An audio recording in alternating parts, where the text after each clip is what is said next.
As the referee, we're supposed to be the authority figure, but that doesn't mean we can't have some fun too. We love to communicate with the players because they're people too. They want to hear from us.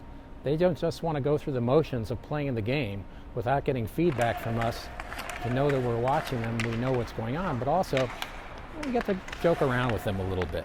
Dancing the fandango down there. When a player like a goalie makes a great save and it looks like, oh my gosh, he was going to have that puck reflect off his mask all of a sudden, and that would have really caused a problem. I thought it was going to come down your helmet. It hurt.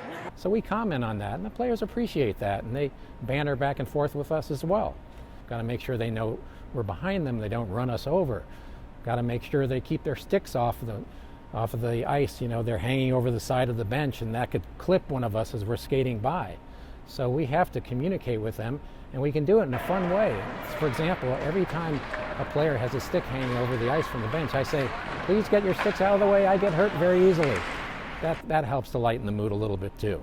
In a real estate transaction, we have the same challenge sometimes. We want to try to keep it light and keep it fun.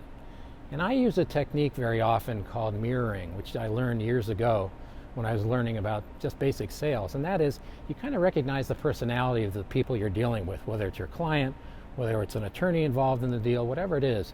And you realize that they have a certain vibe about them, and I'm able to speak to that vibe by making maybe a little joke here and there. Now, obviously, you have to be careful about that, but over time, I've developed enough experience to know when to insert a little humor and when not. And that does help to keep the mood light and keep people focused on the transaction and not worrying about details that are extraneous to the situation, and everything moves forward efficiently.